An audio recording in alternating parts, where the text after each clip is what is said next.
By sunrise, Nora Bell had unloaded 284 goats. No sensible farmer wanted onto the worst ridge in Redbird County. They were thin, wormy, scarred from bad fencing and worse care. Across the road, 3 men stopped working just long enough to laugh. Nora opened the gate anyway, because the vines strangling her mother's farm were the only feed she could still afford. The first goat out was a black doe with one torn ear. She stepped from the trailer, folded at the knees, caught herself, then stared up the hill. Above her waited 39 acres of what the neighbors called ruined ground. Kudzu buried the lower fence. Bush honeysuckle crowded the creek. Multiflora rose climbed through old wire and thorny walls. Autumn olive and young locust swallowed the slope where cattle had once grazed. The grass was still there somewhere.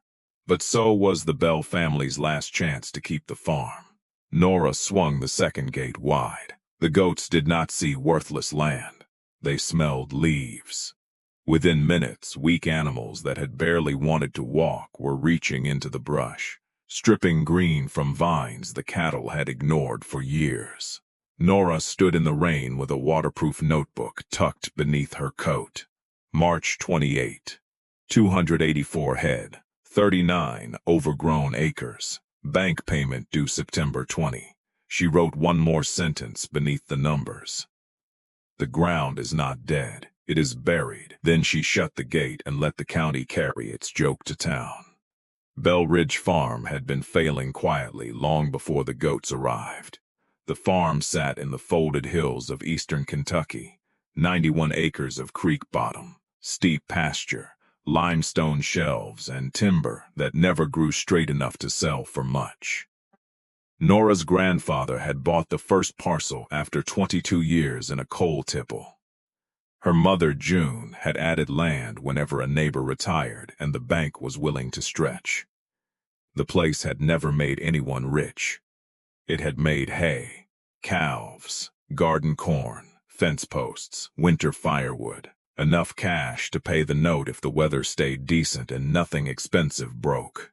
Then everything expensive broke. A late freeze killed the first hay cutting. A bull went lame. The well pump failed in July. Diesel climbed. The old baler caught fire in the field and burned down to its frame before Nora and June could drag a hose far enough.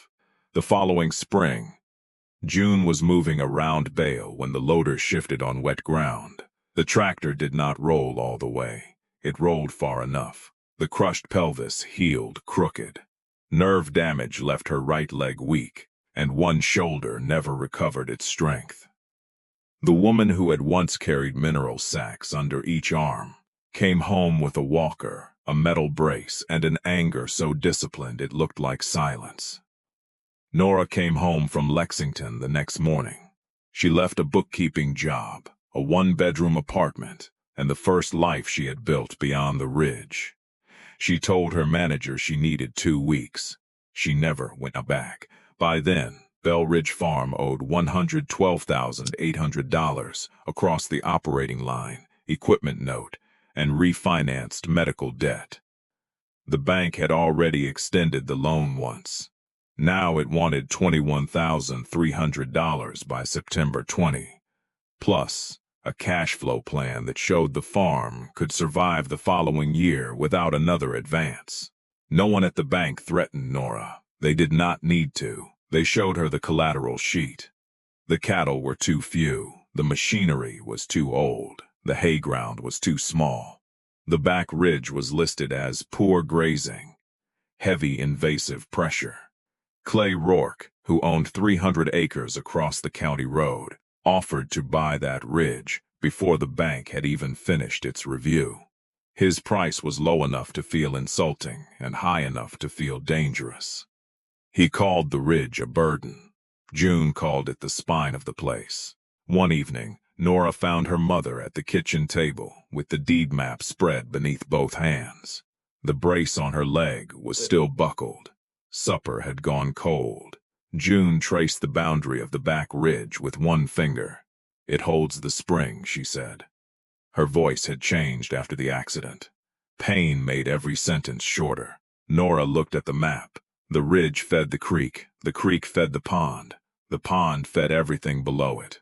Sell the ridge, and the farm might pay the bank once, but it would lose the water, the shelter, and nearly half its carrying ground forever. Nora asked what her mother wanted her to do. June folded the map.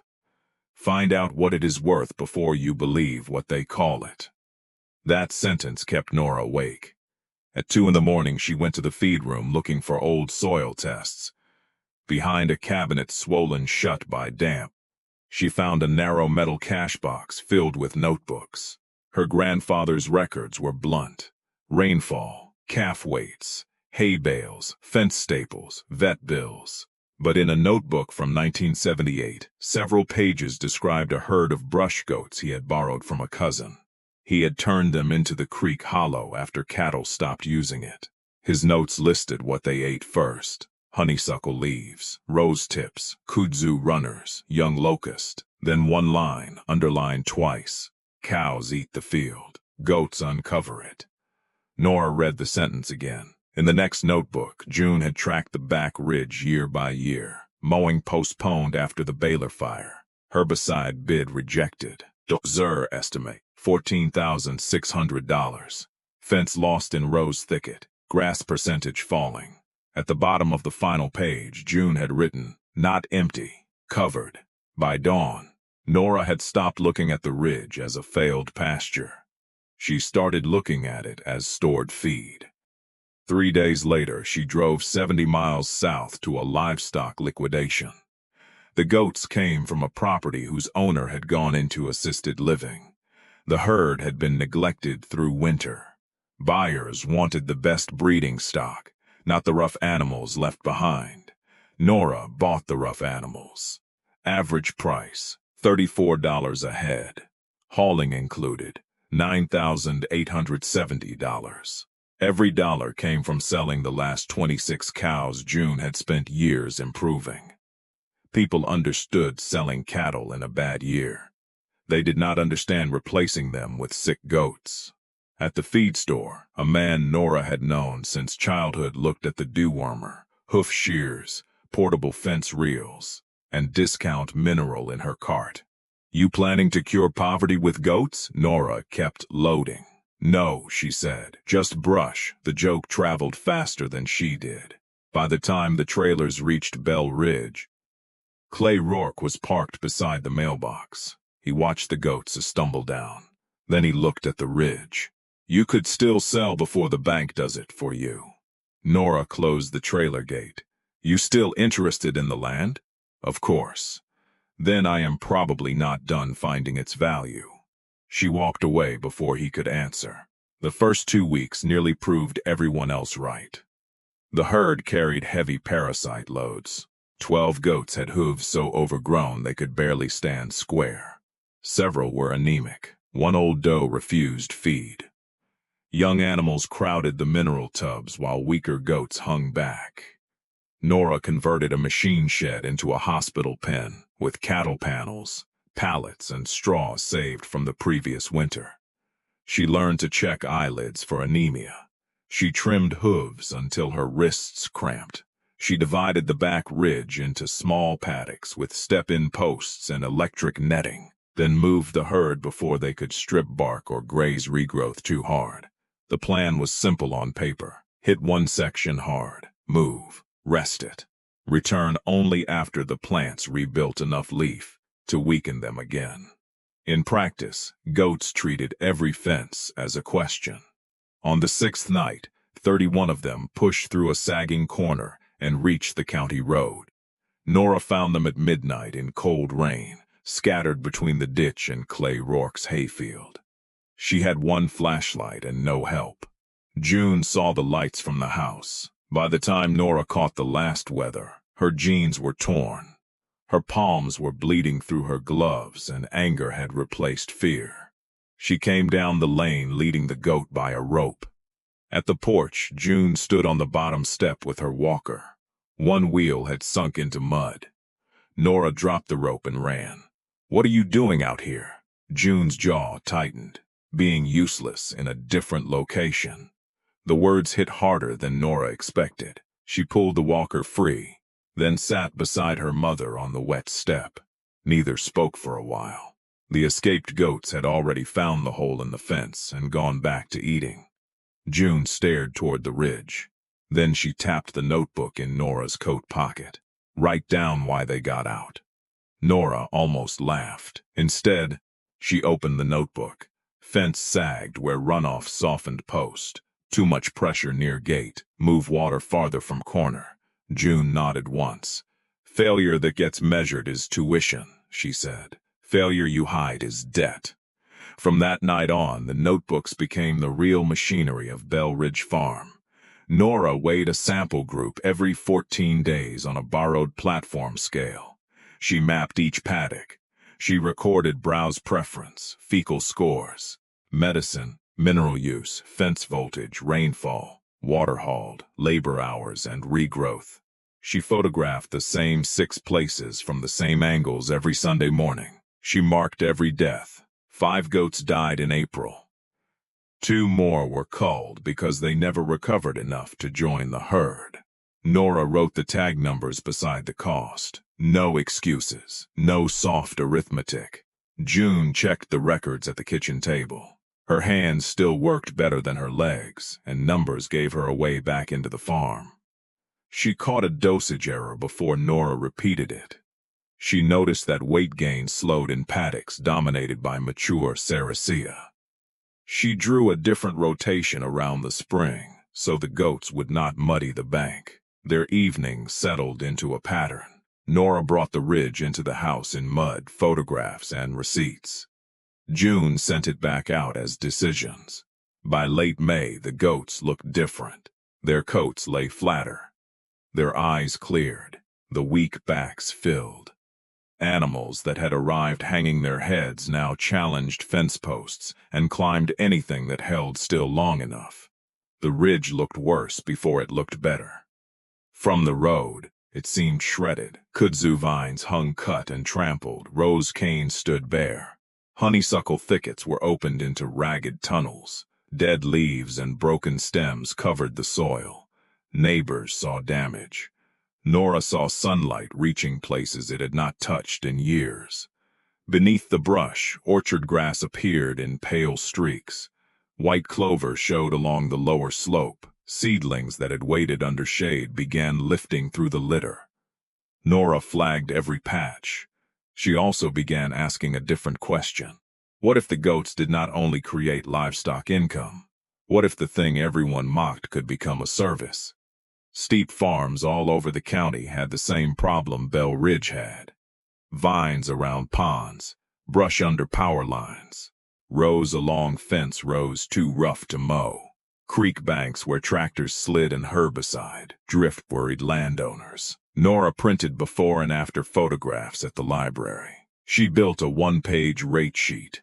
Temporary fencing included, daily herd checks included, minimum acreage, no promises of instant pasture, no claims the goats would eat everything.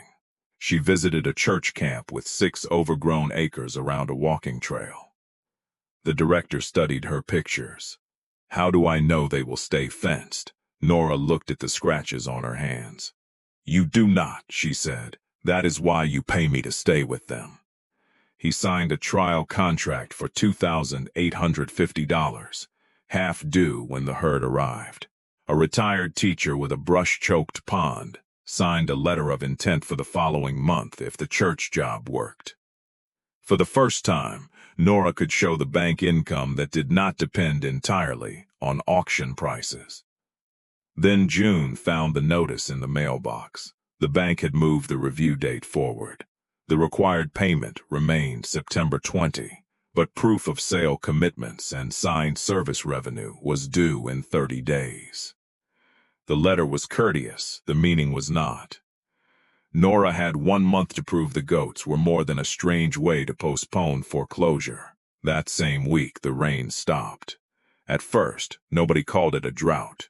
They called it a dry stretch. Then storms began dividing around Redbird County as if the hills pushed them away.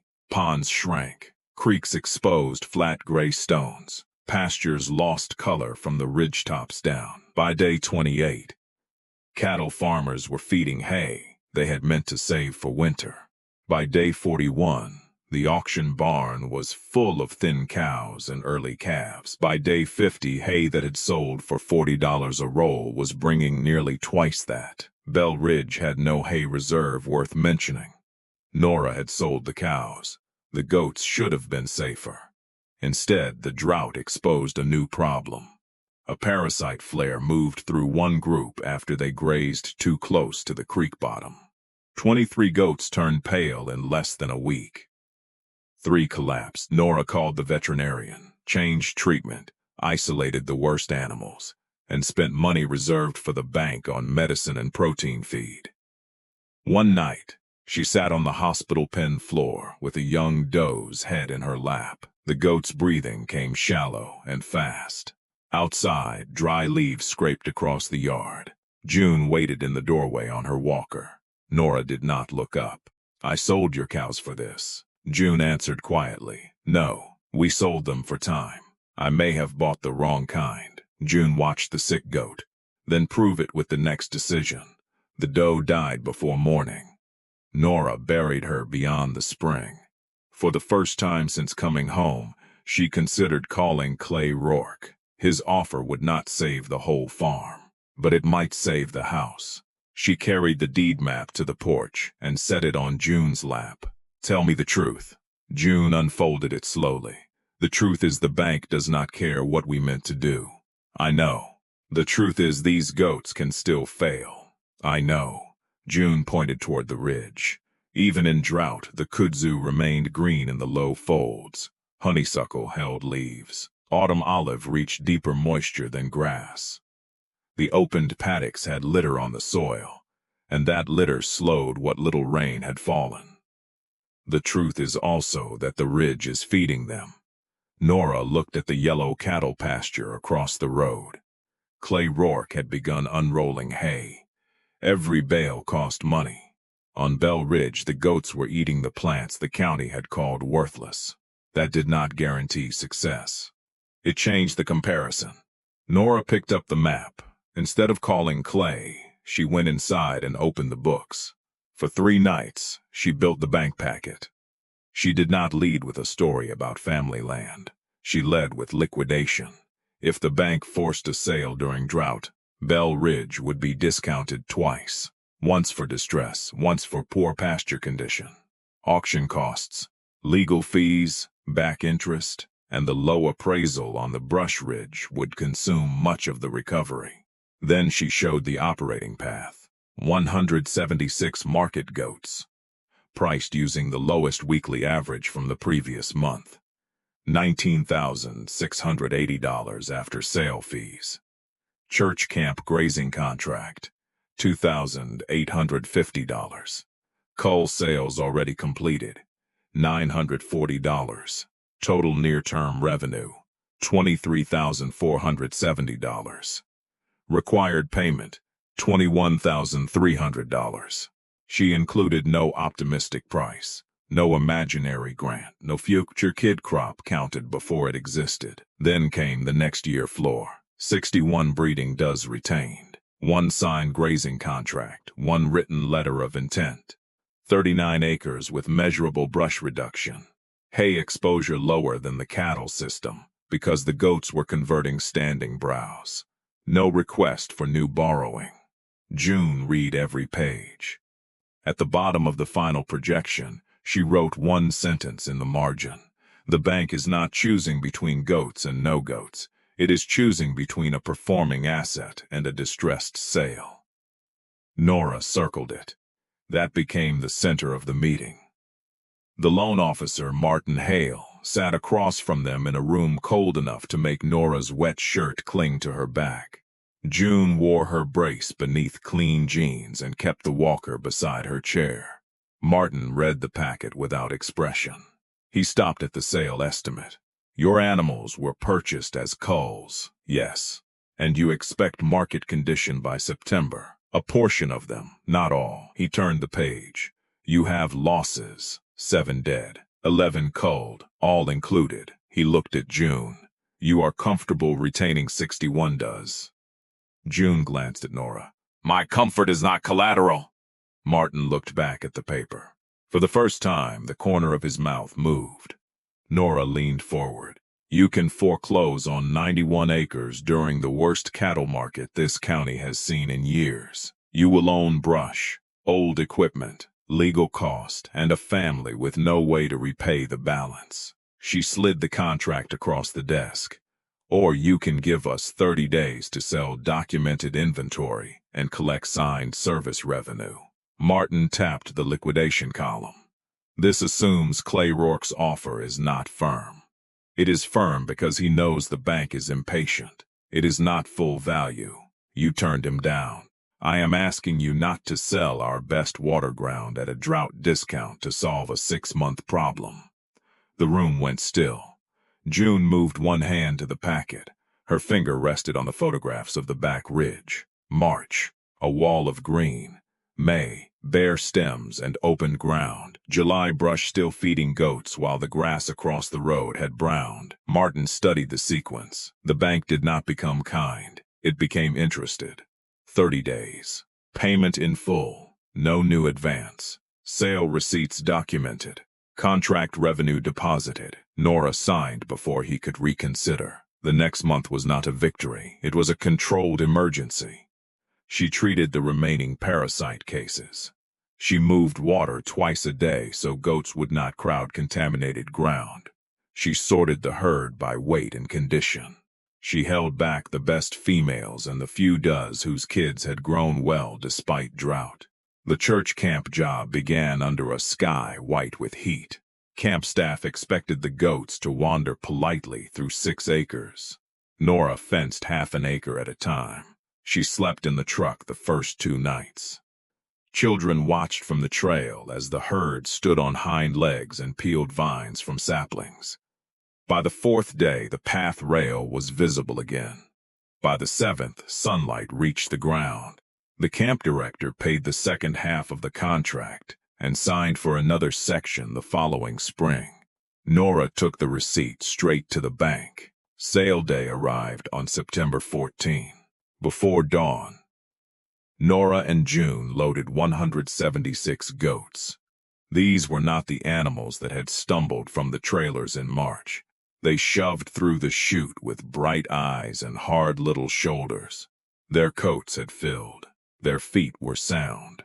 The torn-eared black doe stood in the breeding group behind the barn, watching the trailers leave. Nora had kept her. At the auction, the market opened weak. The first lot sold below Nora's estimate. The second did too. She felt every dollar disappear before the auctioneer finished calling it. Then a buyer from 2 counties west began bidding on uniform groups. Nora's goats were not show animals. They were healthy, sorted, and ready. That was enough. The final check came to $20,410 after fees. $730 above the conservative projection. Not a miracle, not rescue from nowhere. Proof that the numbers had been built to survive disappointment. Nora deposited the check that afternoon. The grazing payment was already in the account. The cull receipts had cleared. Total payment to the loan, $21,300. Martin Hale stamped the receipt. The sound was small. June closed her eyes. Nora did not. She wanted to see it happen. Bell Ridge Farm had not escaped debt. It had survived the deadline. That difference was enough to begin again. Rain returned 11 days later. It came after midnight, soft on the roof, then hard enough to wake them both. Nora found June at the kitchen window, one hand on the frame, watching water run through the yard. They drove to the back ridge at first light. In the old cattle years, heavy rain had raced down the exposed slope, carrying red mud into the creek. Now broken stems, hoof-trodden leaves, and patches of recovering grass slowed it. Water pooled behind litter. Soil darkened instead of sliding. The ridge was still rough, but rough was not the same as ruined. By October, clover covered parts of the lower paddocks. Orchard grass thickened where honeysuckle had blocked it. Native warm-season grass appeared along a limestone shelf. June had not seen green in 15 years. The county extension agent returned with a soil probe and a camera. This time he walked past the gate. He knelt in the litter. He measured plant cover. He asked for Nora's rotation records. She showed him the deaths, the medicine costs, the escape notes, and the paddocks she had hit too hard. She did not polish the evidence. That made it stronger. The retired teacher signed the pond clearing contract. A utility cooperative hired Nora to test the herd on a brushy right-of-way where machines could not safely work. A vineyard owner called about multiflora rose along a boundary fence. By winter, the joke had changed form. People still talked about the goats. Now they asked how much they cost per acre. Nora kept 61 does through breeding season. 48 kidded successfully.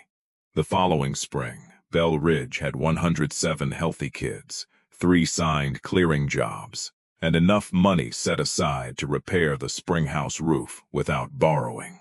Clay Rourke came to the gate in April. He had a notebook in his hand.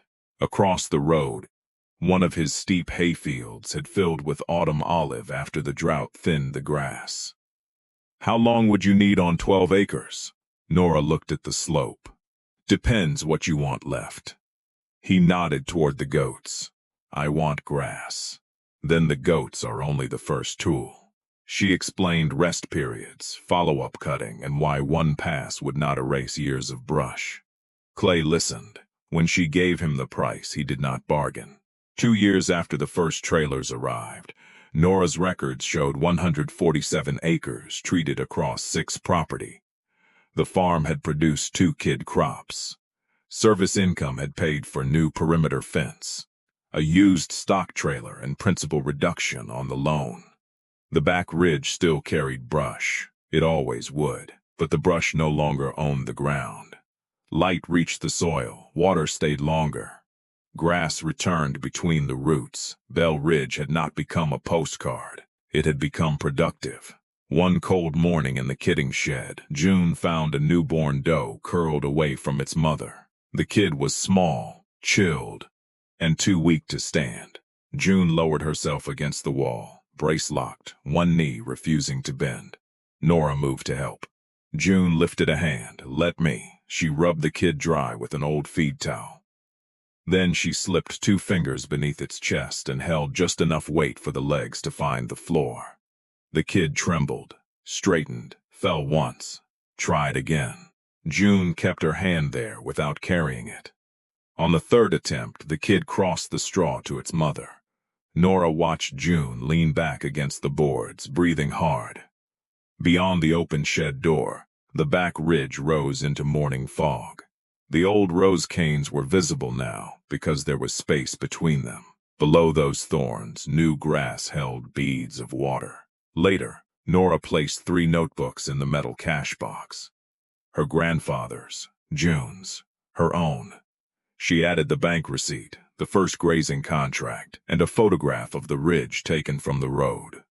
On the lid, she painted the sentence that had carried them through the year. Not empty, covered. Then she set the box where the next person could find it. At the entrance to Bell Ridge Farm, the old sign remained crooked. Nora repaired the post but kept the weathered board. Under the family name, she added a smaller line. Brush into feed, pressure into proof. Most mornings, she passed the sign before sunrise, with fence reels in the truck and goats calling from the ridge. The county had once seen a woman wasting her last money on animals nobody wanted. The bank had seen distressed land. Clay Rourke had seen a bargain. Nora had learned to look one layer deeper. The farm had never been dead. It had been buried, and bite by bite, they uncovered it.